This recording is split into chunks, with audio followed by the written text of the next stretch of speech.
황운하 의원을 모시겠습니다.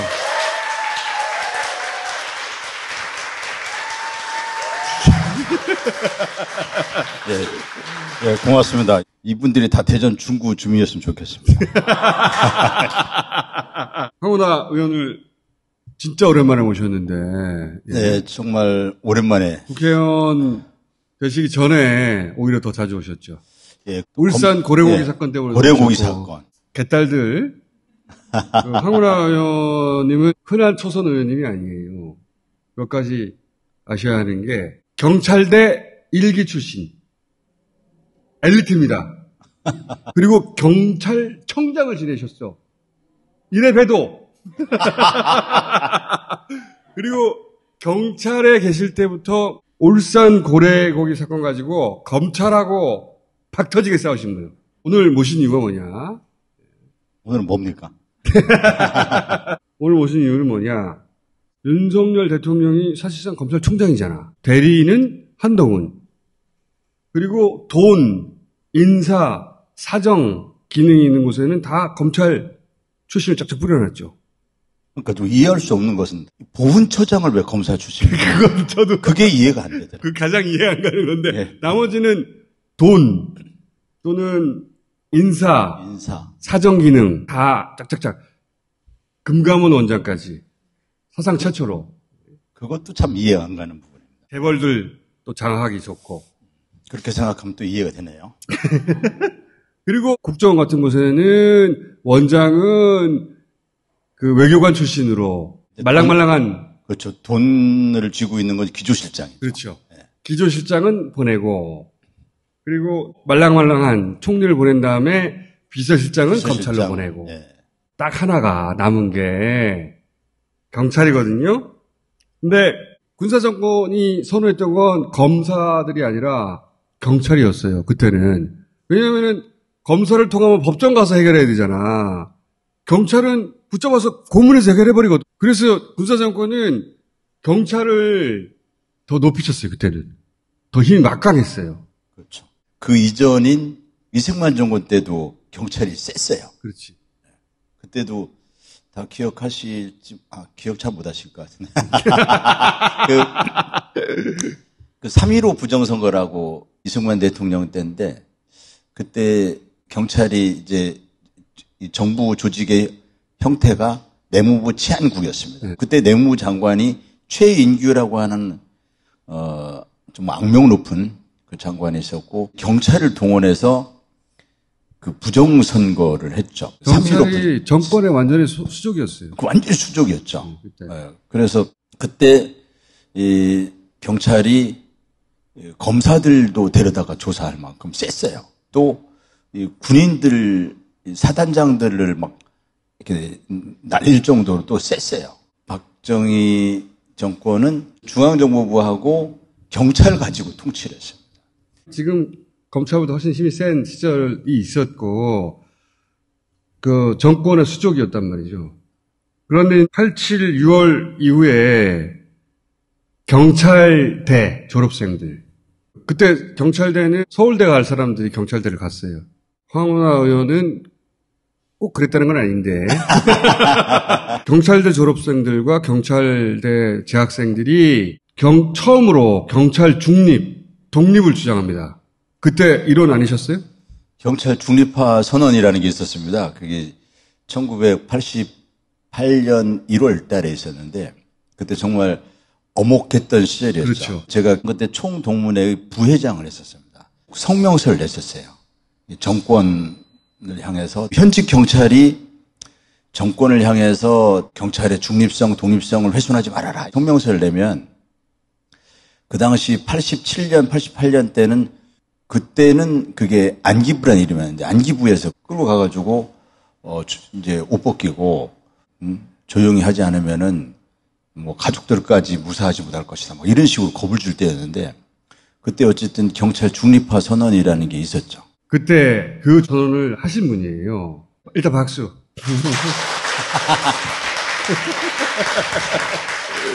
그랬는데 행안부에서 경찰국이란 걸 만들겠다라고 최근에 발표한 거야. 그렇게 어려운 과정을 거쳐서 91년도에 드디어 경찰청으로 독립을 한 거거든요. 그때 경찰국이란 걸 만들려다가 그때 못했어요. 예.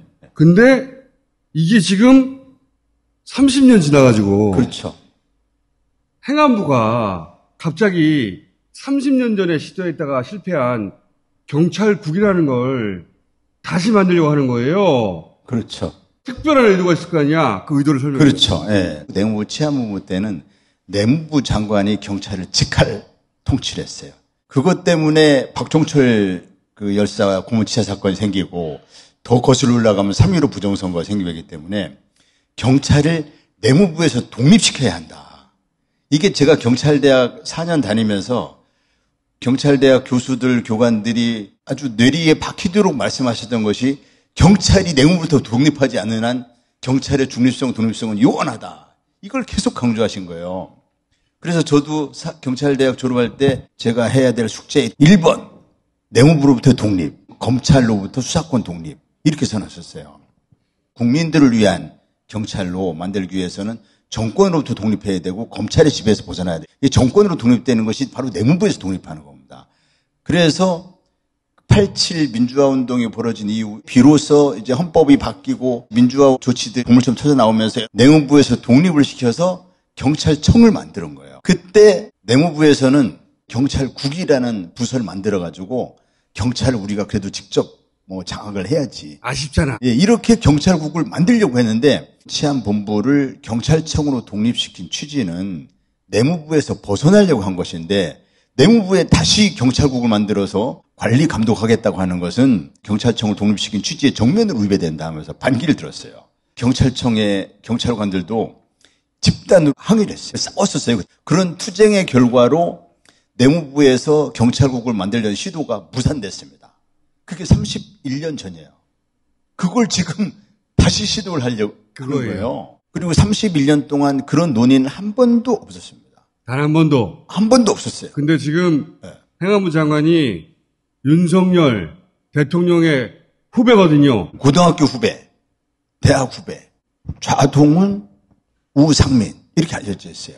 가장 가까운 인물로 한동훈, 이상민. 검찰은 손에 쥐었으니까 이제 경찰을 손에 쥐고 싶은 거예요. 예, 지금 말씀하신 것처럼 검찰은 이제 한동훈을 통해서 완벽하게 지금 총장이 없잖아요. 총장이 필요가 없는 거예요. 총장은 대통령이 총장인데요. 예, 총장이 필요가 없는 겁니다. 한동훈을 통해서 검찰을 완벽하게 장악을 하는 상황이니까 이제 경찰도 손아귀에 넣고 싶은 것 같아요. 이제 윤석열 대통령은 저희 대통령 소리가 자꾸 안 나와요. 어쨌든 굉장히 노력을 많이 해야 돼 이게. 근데 어쨌든 그 윤석열 대통령이 법무장관에서 검찰총장으로 이어지는 이러한 직할 지배체제 이것을 경찰에 적용할 방법이 없을까? 최측근 이상민 행안부 장관을 갖다 놓고 행안부에 경찰국을 만들어 놓고 경찰국을 통해서 이 법무부에서 검찰국을 통해서 검찰을 관리하듯이 경찰청을 장악하면 되겠다. 이렇게 생각한 것 같아요. 31년 전에 무산된 것을 그렇죠. 다시 꺼내든 거예요. 네. 31년 전에 노태우 정부에서도 안 됐던 일이라고. 그때 안 됐던 일을 지금 다시 부활을 해보려고 하는 거예요. 지금은 행안부 장관과 경찰청 사이의 중간에 경찰위원회라는 조직이 있어서 이 조직이 경찰을 통제하는 조직이다. 이렇게 이해하시면 되고 따라서 경찰에 대한 통제수단은 경찰위원회를 실질적으로 경찰에 대한 관리 감독이 가능하도록 권한을 주고 기구를 주고 인력을 주고 하는 그런 방법이 바람직하다고 이건 제 생각이 아니고 학계와 전문가들이 다 일치되는 의견으로 그렇게 얘기합니다. 그 방법을 찾아야 되는 겁니다. 그런데 그걸 하지 않고 이 내무부 경찰본부 시절, 그렇죠. 군사정권 시절, 그렇죠. 그때 경찰을 막 부리던 그 기억을 갖고 있던 사람이 만들려고 했던 경찰국, 그것도 노태우 정권에서도 실패한 것을 21세기에 시도하는 거예요. 예. 이게 정말 시대착오적인 발상인데 정상적인 사고를 가진 대통령이라면 이런 발상을 하기가 어렵거든요. 행안부에 자기 최측근을 갖다 놓고 거기에 경찰국을 만들어 31년 전 시도했다가 실패했던 일을 다시 시도하려는 그런 발상이 너무 상식이 어긋나고 시대 역행적으로 한참을 거꾸로 돌아가는 거잖아요. 경찰이 뭐 물을 거슬러 가라는 연어냐.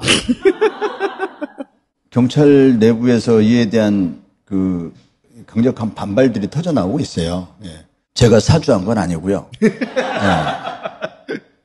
그 경찰에는 직장협의회라고 노조 비슷한 조직들이 그렇죠. 있습니다. 노조를 만들 수 없으니까. 예, 깨어있는 경찰관들이 이것을 용납하지 않을 겁니다. 그리고 정부 조직법을 바꾸지 않고서는 만들기가 어려워요. 쉽게 안 될 겁니다. 그런 시도를 하고 있어요, 근데. 예. 그래서 윤석열 대통령이 그런 얘기를 했어요. 대통령령으로 일할 수밖에 없는 거 아니냐. 대통령령으로 우회하는 방법으로 해서 그걸 시도해 볼 가능성이 있어요. 경찰법에 입법 취지가 있단 말이죠. 이거에 어긋나게 경찰국을 대통령령으로 만들려고 하는 것은 그 당시 경찰법 제정 입법 취지에 정면을 역행하는 거죠. 그거는 이제 국회가 막아야 할 겁니다. 국민들이 알아야 응원을 하죠. 예, 알려드리는 거예요. 예, 그런 시도가 있고 윤석열 정부 쪽에서 법기술자들이 동원돼서 어떤 우회로를 찾아낼 수도 있으니까. 그럼요. 이거는 군사정권 때도 안 했던 거예요. 그러니까 왜 그런 발상을 하는지 모르겠어요. 세상에 있는 권력이란 권력을 다 가지고 싶은가 봐요. 그런 것 같아요. 전례 없는 일을 자꾸 벌이더라고요. 이번에 경찰청장 후보군들을 또 이상민 장관이 개별 면접을 했어요. 이게 한 번도 없었던 일입니다. 일선 경찰에서 이에 대해서도 엄청난 자괴감을 갖습니다. 지금 뭐 진짜 물가 오르고 지금 난리거든요. 지금 이 어려운 문제들이 얼마나 많은데 왜 경찰을 쓸데없이 경찰을 장악하려고 하는데. 딴 건 다 장악했다고 생각하는 거예요. 언론들이 제대로 보도를 안 하니까 태평성대와 같다. 사실은 한 번도 없었던 일이 막 돌아가고 있어요. 예, 맞아요. 그 대통령 놀이하고 있는 것 같아요. 예. 대통령 하는 맛을 이제 그런 데서 찾으려고 하는 분 아닌가 좀 걱정이 됩니다. 대통령은 모든 권력이 집중되어 있기 때문에 그걸 절제할 수 있는 게 더 가장 첫 번째 동목인데 할 수 있는 걸 다 해보려고 하는. 다 모아 지금 권력을. 네. 그렇게 원하는 대로 세상이 굴러가겠습니까 근데. 만만하게 안 됩니다 세상이. 예. 그래서 황운하 의원이 가만히 있을 수가 없다. 앞으로 계속 얘기할 것이다. 그럴 때마다 여기 나올 것이다. 경찰도 잘못할 때가 많지만 이 일에 있어서만은 경찰을 응원해줘야 돼요. 앞으로 성명도 내고 집단행동도 할 수 있거든요. 이 일은 응원해줘야 된다. 맞습니다. 네. 경찰이 뭐 잘못하는 거 많죠. 또 경찰도 통제받아야 하고. 통제하는 방식이 행안부 장관이어서는 안 된다라는 거죠. 의원님, 오늘 가셔야 될 것 같아요. 이제. 오늘 불러주셔서 감사하긴 한데 저보다 말 더 많이 하셨어요. 많이 응원해 주세요. 시대에 역행하는 경찰국이 신설되지 않도록 민주적 통제에 어긋나는 방식이 아니라 민주적 통제 방식으로 경찰이 통제될 수 있도록 여러분들이 잘 감시해 주시고 응원도 많이 부탁드립니다. 감사합니다.